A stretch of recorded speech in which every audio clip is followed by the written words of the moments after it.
Welcome to 5 Things You Should Know About Indonesia, according to. This is a new podcast that I'll be sharing once a month alongside the fortnightly newsletter.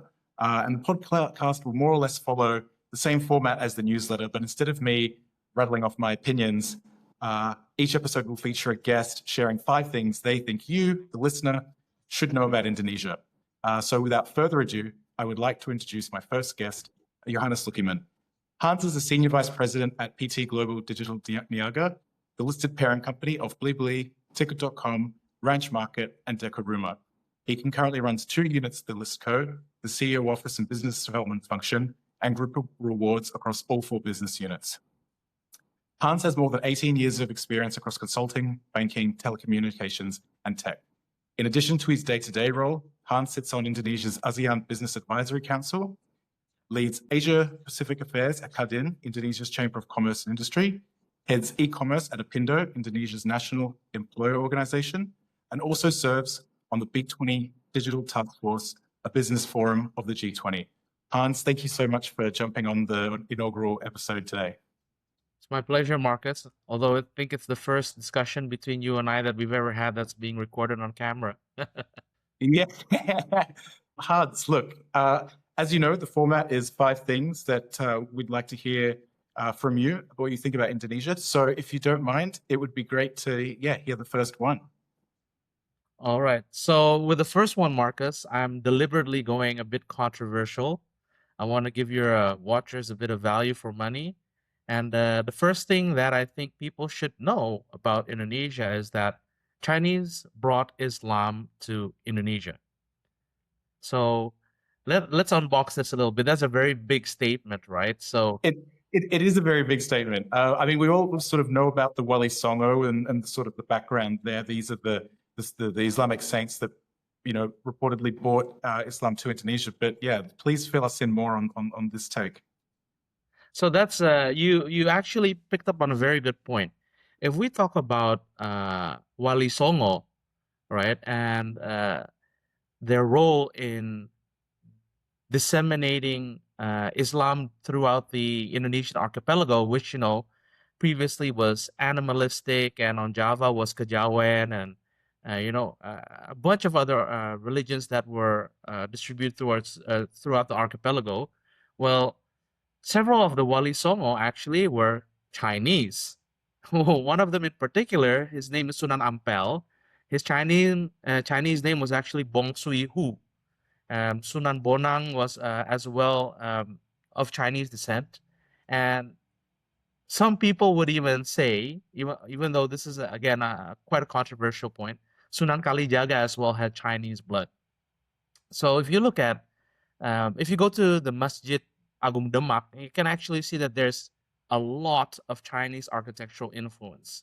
The roof itself actually looks like a Chinese pavilion, right? So if you go back throughout history, we could potentially say that Chinese were instrumental in bringing Islam to Indonesia. And how was that? Well, it's because Indonesian communities that received Chinese traders on the Pesisir, right, on Java's north coast from Cirebon through Demak, well, they were actually Kejawen before, but the Chinese who came down to Indonesia from the mainland of China were actually of the Hui clan. So they were not Han Chinese, they were Hui Chinese from Yunnan province and Fujian province. And these Yunnan and Fujianese sailors were actually, quite a lot of them were Islamic. So that's the asal muasal, if you will, of Islamic dissemination into Indonesia. And this happened, you know, several hundred years ago. And if you look at the brass plaque that's around the Masjid Agung Demak, then you could say that around 1300 or 1400, these Sino-Indonesian Muslim communities actually became assimilated into the wider Javanese Islamic identity. So they were no longer seen as a separate community to the domestic Islams, but really amalgamated into one.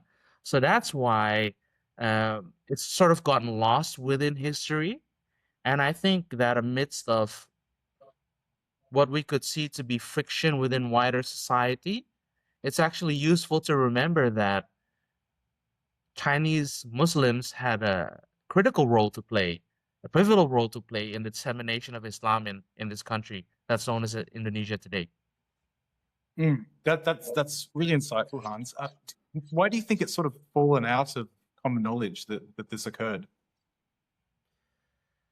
Well, of course, in between the arrival of Islam on the shores of North Java and where we are today, there was a big influx of foreigners under the Portuguese and the Dutch, right? So after the Portuguese and the VOC arrived, they implemented, colonial administration. They standardized education. So a lot of this history, which was previously handed down through word of mouth, was verbal history, if you will, was really lost. And the Chinese were encouraged by the VOC as part of their Divide Impera strategy, right, to create different classes, the merchant classes, the working classes, and so forth, were encouraged to retain their Chinese identity rather than to retain their Islamic identity. So that's another reason why you'll see at that time the Chinese community, the Islam amongst them actually decreased quite significantly.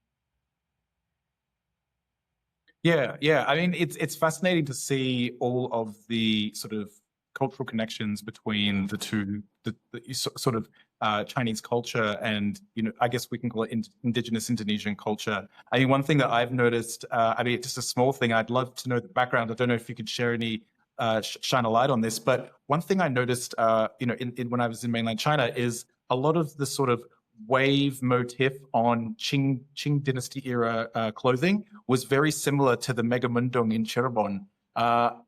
In addition to, I mean, I don't know if you've sort of noticed that as well, but I mean, on top of that, all of the sort of linguistic influences that Chinese dialects, for example, Hokkien have on Bahasa Gaul, the sort of colloquial slang that's spoken in Jakarta, is quite significant. You're absolutely right. The Megamendung pattern on batik is one of the most obvious visual clues to the shared history that we have. And the Cirebon Sultanate itself is, you could say half Chinese. On the maternal side, actually, that's Sunan Gunung Jati. His wife actually was Chinese. So that's why actually there's quite a large community of Chinese in Cirebon who've lived there for hundreds of years. And my mother-in-law is actually the descendant of them. She grew up wow. and grew up in Cirebon. So I'm very, very familiar with this link. Yeah, I mean, I'm sure we can dig into this a lot more because it's such a fascinating topic. But I'm very conscious of time. But yeah, maybe another time we can sort of go over this again. But do you mind sharing maybe the next thing that you'd like to speak to us today about? So the next thing that I'd like to share is about the linguistic diversity that is found in Indonesia. So the most linguistically diverse country in the world is PNG. PNG, of course, is a massive landmass and about 800 different languages and dialects are spoken there. But not a lot of people would know that actually Indonesia is the second most linguistically diverse country in the world with about 700. And you could easily explain this. And if you just looked at a map, right? If you looked at a detailed map and you looked at this country, Indonesia, you would say, there's 14,000 different islands or 16,000 by some counts, right? Depending on what your definition of an island is. It's not surprising, really, that so many different languages have flourished in this country. And even up until today, and Marcus, I'm sure that you've realized this during your extensive travels in Indonesia, it's possible to go to many areas in Indonesia and not hear a word of Bahasa Indonesia being spoken for hours, right? So if you go to Medan, it's very possible to not hear Bahasa Indonesia the whole day. Balinese still speak their own native language. And the same is true in different areas, right? Like Padang and Sulawesi and so forth. So the island nature of this country has not only led to the linguistic diversity, but has led to there still being very strong separate languages in use on a day-to-day basis on many of the islands that are part of this republic. Yeah, I mean, I'm just, anecdotally, I can recall when I traveled to Morotai, there was a small island off the coast of Morotai that I traveled to on a small fishing boat with a local fisherman. And I remember when we were over there, there was a single man living on this island. And I tried speaking to him in Bahasa Indonesia, and he couldn't respond. He didn't know how to speak Bahasa Indonesia. And I thought, it sort of really reminded me that Bahasa Indonesia itself is in fact a created language, and it's very, very young. And yeah, you're right, not everybody uses it. As you accurately pointed out, in Central Java, Javanese is the language that everybody speaks. And then after that, Indonesian. I knew you would like that point, Marcus, because of you've traveled in Indonesia so extensively. Yeah, it is fascinating. And I think one thing as well is just the influence that these different languages, which they are very different. For example, the languages that are spoken in Sulawesi versus Java are significantly different. These different languages have an impact on accent when speaking Indonesian. And you can almost hear, at times when people speak Bahasa in Indonesia, oh, this person sounds like they're from Central Java or East Java, or this person sounds like they're from Sumatra, or this person sounds like they might be from Sulawesi. I think that's also a fascinating element as well. Absolutely, absolutely. I think it's a fairly accurate rule of thumb if we were to say that aside from Bahasa Indonesia, the most commonly spoken Indonesian dialect within the central government is Javanese. As you are aware, most of the sitting ministers within the central government are Javanese. So even within Jakarta, sometimes, when you go around DPR or certain government institutions, you'll hear Javanese being spoken very, very often. Wow. Yeah. And a good point to follow with that is that I think Indonesia has only had one president, Habibie, who wasn't Javanese. Is that right? Correct. Yeah. And Habibie wasn't elected. That's right. He was not a president-elect. He was actually much better at speaking German than he was at other Indonesian dialects. So the general rule of thumb is that when an presidential election is about to happen, if you look at the backgrounds of those presidential candidates, it's always seen as a handicap not to have come from Java. Yeah, I completely agree. So how then can we tie this linguistic peculiarity into your next point? Well, the next point is about football. I am a big fan of football, and I define football as, not footy or American football, but what other people unpleasantly like to call soccer. And the third fact that I'd like to share with your viewers is that Indonesia was actually the first Asian country to make it into the FIFA World Cup. So, Really? as everyone is probably aware, Indonesia was a former colony of the Netherlands, being called Dutch Indies at that point. Although I think our Minister of Culture, Fadli Zon, might be trying to rewrite that as 50 years of resistance, but most commonly around the world it's accepted that we were colonized. And during that time, Indonesia's football team was actually the best in Asia. And in the 1938 World Cup that was held in France, we were the only Asian team there, competing under the name Dutch East Indies. So that's something that I think we should be proud of, that not a lot of people know. And compared to the current quality of football played by the Indonesian national men's team, I think we're quite far off from getting into the World Cup again, but it is something that we can be proud of. And if I'm not mistaken, we did crash out during the first round. We lost to Hungary. I think it was a big score line, maybe 5 or 6-0. But at least we made it to the World Cup itself. Yeah, at least that legacy is still there, and hopefully Indonesia can reclaim it again. Because one thing I've noticed in Indonesia a lot is that football is life for a lot of people. I mean, Indonesia has a reputation. I mean, particularly it's the supporters. For example, all of the scuffles between Persib fans and Persija, which are the teams from Bandung and Jakarta, respectively. I remember driving in Jakarta one time, and there being rocks being thrown across the road as we were driving past Senayan near the main stadium there. It was pretty intense. What's the current climate of football fandom, or can we call it hooliganism in Indonesia? Yes, to foreigners, you'd understand this as hooliganism or ultras, right? And in Indonesia, we try to have matches between sides that could potentially be contentious outside of city centers. So maybe it should be on the outskirts in a stadium where security can be better controlled, where if scuffles happen, they will be away from civic centers of activity.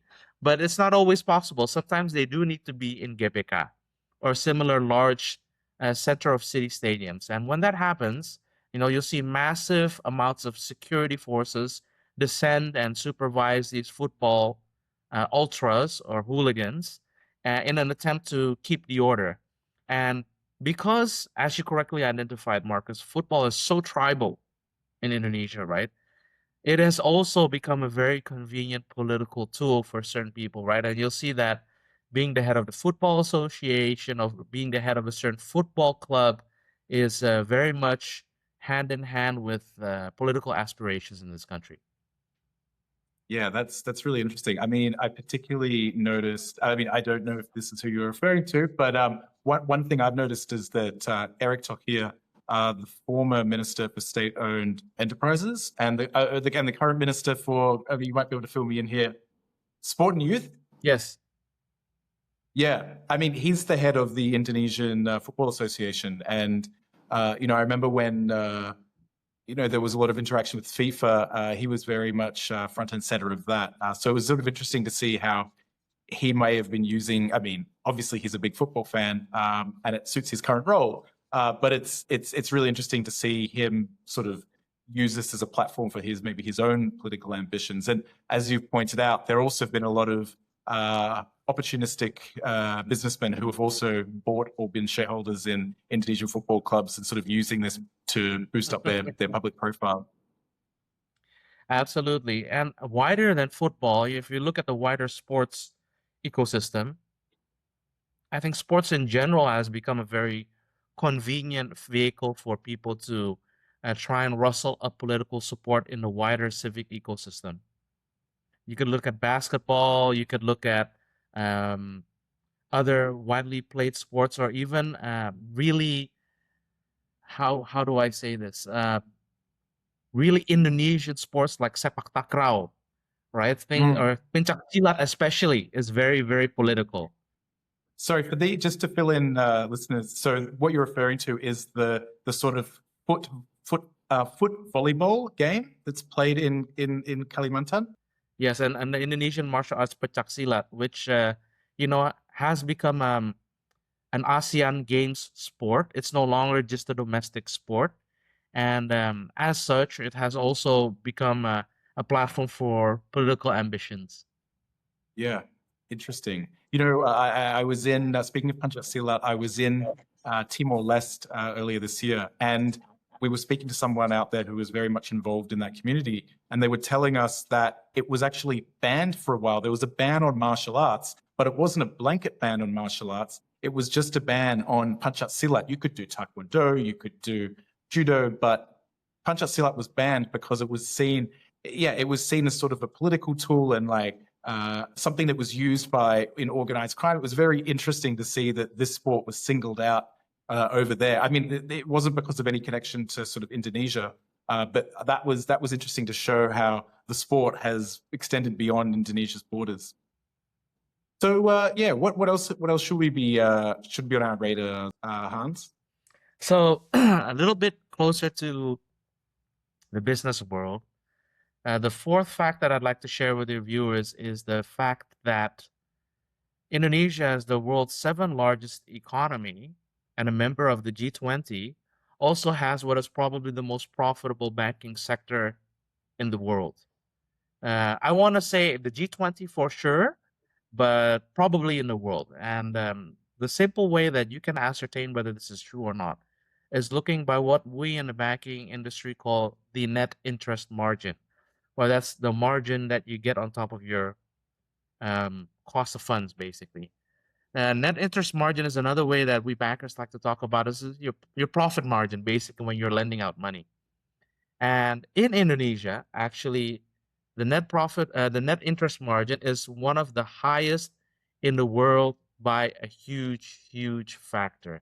If you compare to what JP Morgan is running in the US, or it's about 2.5, DBS in Singapore and around its Southeast Asia book is about 2.1. Well, the bank that I'm affiliated with, Bank Sentral Asia, runs a net interest margin of around 5.5. So that's Wow. double that of JP Morgan.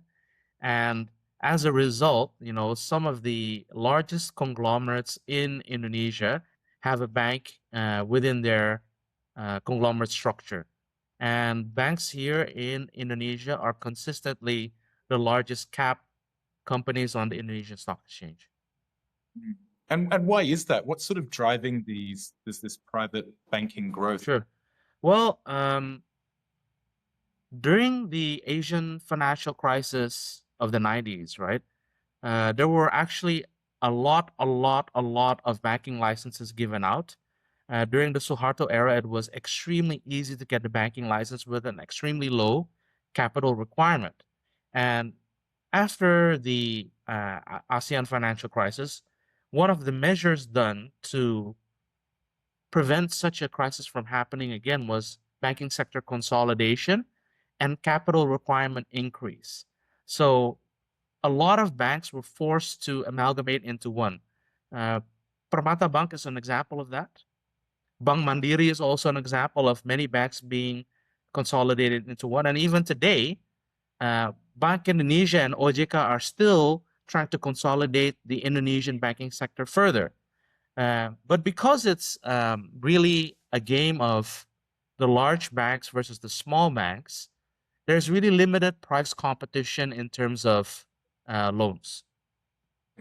And also, Bank Indonesia's policy rate floor is quite high. And between the four large banks, that's Mandiri, BNI, BRI, and BCA, these four banks really dominate your current account and savings accounts monies.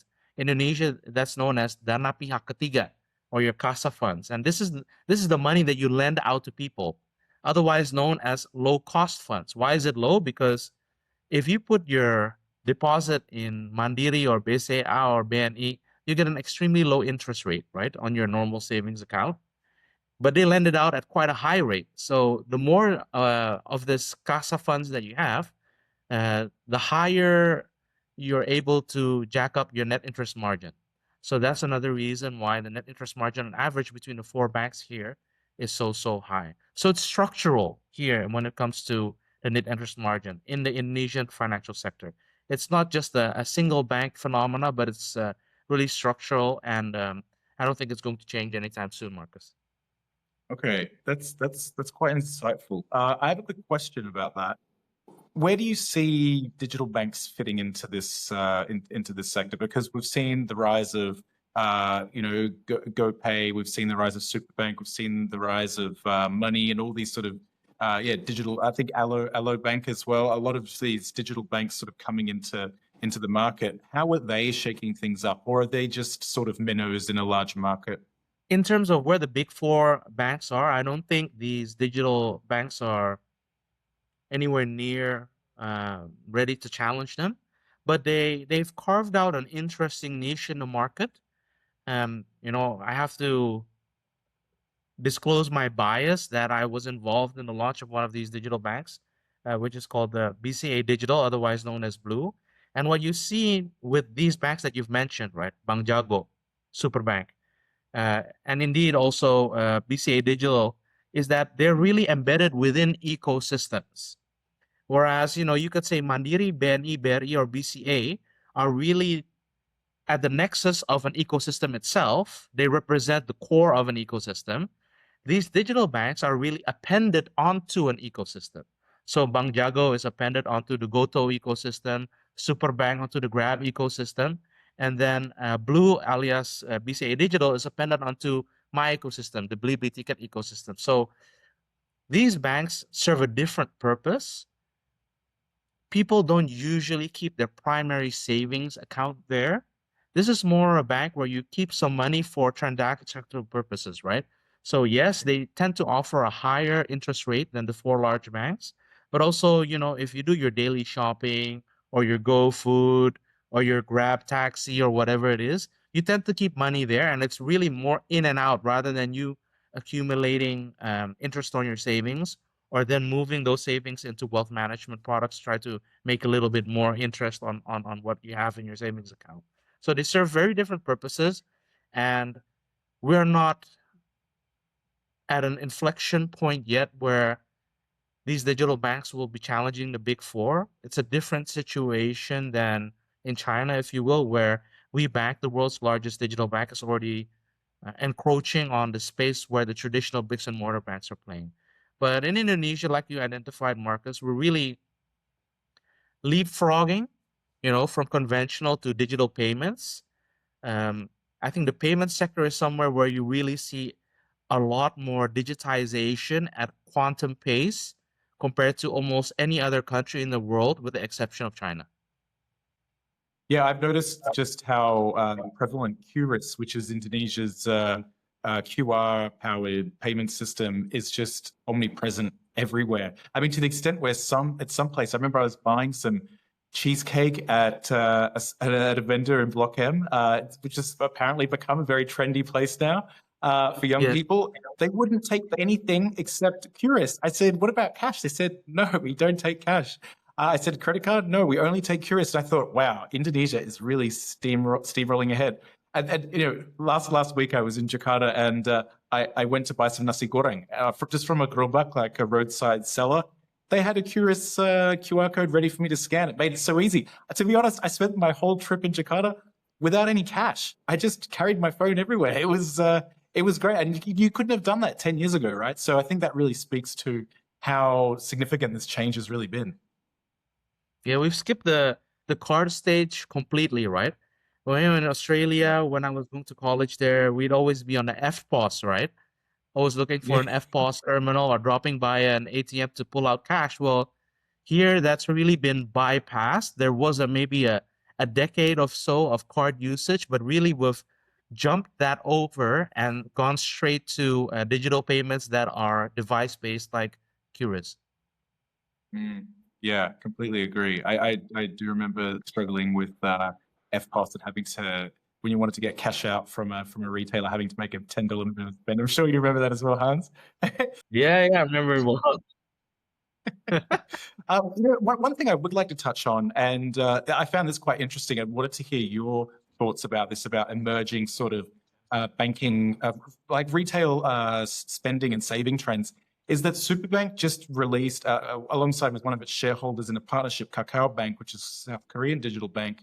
They recently put out this Kartu Untung, which will allow it's basically the gamification of savings. So if you put 50,000 rupiah in a deposit on a given day, you will then enter a daily draw to win 1 million, a prize of up to 1 million rupiah, to sort of encourage young people to save. But I guess what I'm trying to double click on here is the gamification, and how the gamification of saving or developing a savings pattern, and these banks obviously trying to tap into that. I think you've hit upon a very interesting phenomena that I'm not sure whether this will have legs or not. When I saw the announcement, I was surprised that OJK had allowed this product to go live, because it seems very much like a game of chance, right? And sorry, Hans, I will just say for everyone listening, OJK is the financial services regulator. Is that correct? Right, that's right. Otoritas Jasa Keuangan. So yes, it seems very much like a game of chance appended to your savings, right? And as far as I know, what could be seen as a potential emolument or a game of chance has no place in the financial sector that is properly regulated. So I was very much surprised. Um, we'll have to see how this ends up and where we'll be in 1 year. But I think in the wider sphere of Indonesian financial services, yes, gamification is afoot, and gamification itself is really a subset of behavioral economics, right? Where you do nudges and try to encourage certain behavior using knowledge of the human psyche and human behavior. And definitely in terms of UI, UX design, many banks are doing this. You'll see on some applications when you favorite a particular item or a financial product, there'll be uh, a, some balloons going up on the screen or some fireworks. That in itself is also a form of gamification. And the financial services firm that is the best at gamification, probably in the world, Robinhood, has already set foot here in Indonesia. It has bought a stock brokerage license and it's bought over an existing firm. And I think it'll be very interesting to see whether they can help Indonesia fulfill its mission of increasing capital markets participation by the wider public more efficiently and faster. But at the same time, Marcus, we also need to be careful that participation in the capital markets and financial markets should really be restricted to those who are financially educated. And I have a bit of a worry that, making these seem overly game-like can really take the rationality out of some decisions. And when you're playing around with your savings, I think that's especially important to ensure that people have a minimum amount of financial education before they start going into these heavily gamified ecosystems. Yeah, I couldn't agree more. I think that's really interesting that we're also seeing the sort of growth of, I mean, particularly in traditional equity markets in Indonesia, we're seeing retail investors increasingly become a larger chunk of total investors, or domestic retail investors in Indonesia, that is, versus foreign institutional, for example. So I think that's a really interesting trend, and I'm sure that Robinhood is very much trying to capitalize on this emerging opportunity. But I'm conscious that we've got one more thing to speak about. But one thing I would like to just ask you so briefly about is, we're seeing gamification of finance in Indonesia. We also know that there's a sort of underground illegal online gambling economy in Indonesia. But one thing I'm very interested in is prediction markets and how, when I'm on, my various US mastheads and reading the news, there's often a poly market. There's a poly market prediction graph there. I'm wondering, what's the regulator's view on prediction markets? And are we seeing prediction markets sort of emerging in Indonesia as well, or is this very much being seen as just another form of gambling and therefore banned? Prediction markets, during the last sort of informal discussions that I've heard certain securities firms have with the government, is that it's seen as a complete no-go. Even for a securities regulator in Indonesia and a capital markets regulator in OJK that has approved, crypto exchanges in Indonesia, I think prediction markets are a step too far, right? Because even with crypto, for some of the larger coins now, not the shit coins, you could say that you could do some sort of fundamental analysis, right? Even though it's much thinner than conventional financial products. But what is the fundamental analysis for prediction markets, right? So what I've heard is that it's still a complete no-go, and I don't see this changing anytime soon, Marcus. Okay, yeah. Well, I hope for the benefit and safety of investors it sort of stays away for a while. But crazier things have happened. Hans, this has been really, really interesting. But I'd love to hear, what your final thing we should know about Indonesia is. All right. Well, the final thing is something that I'm sure that is a food that's near and dear to not only my heart but yours. I certainly order it every time that I go to a nasi padang restaurant. But I'd like your viewers to be aware that rendang, one of Indonesia's most beloved dishes was actually voted the most delicious food in the world, not just once but twice by CNN Traveler. I think it was Oh, 2011 and then again in 2017, if I'm not mistaken. But really, it's a fantastic, fantastic dish. yeah, I couldn't agree more. It's definitely, yeah, whenever I'm at the nasi padang restaurant, I always ask for the extra saus rendang on my plate. But rendang's often been a controversial food in the past, where because there's a little bit of contention over who claims it to be theirs. I know that I know that Malaysia often says, one thing I really like to do, it's probably not good of me, but is when I like to stir up Indonesians and Malaysians, is telling either one that, for example, to a Malaysian, did you know that rendang's from Indonesia? Or telling an Indonesian, hey, is rendang from Malaysia? And every time it evokes a very serious response. I mean, it'd be great to hear about this rivalry if you can share about anything, Hans.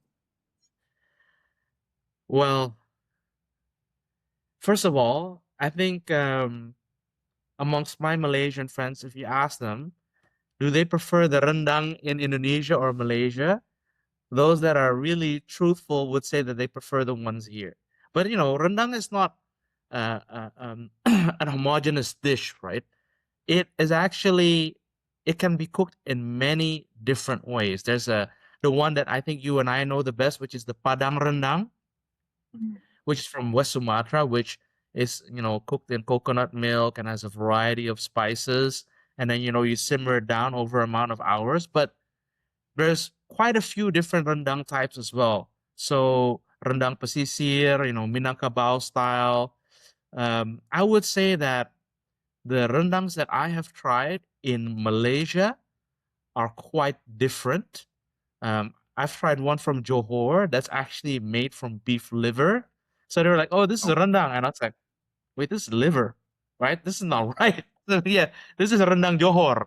I was like, "It ain't rendang in my book," but I would say that historically, right, if you look at the records of when this dish was first recorded, it's not a it's I don't think it's very contentious if we put up the facts and say that rendang is an Indonesian dish. Yeah, I do find it fascinating that it is such a sort of nationalist issue, really. But one thing I can definitely agree on is that satay is definitely from this part of the world. I remember when I lived in Hong Kong and I first moved there, I went to a San San Teng, like a local cafeteria, and they served up. I saw satay on the menu, and I ordered satay, and what they gave me was definitely not satay. I was like, "What is this?" So it's interesting how different cultures, like you said, take one dish and sort of make it their own. But look, this has all been really, really interesting, Hans. Thanks so much for joining me today and for just sharing these things which you think that we all should know about Indonesia. It's been incredibly insightful, and it's great to have you as the inaugural guest. My pleasure, Marcus. Anytime for you. Okay, thank you very much, Hans. Take care. Goodbye.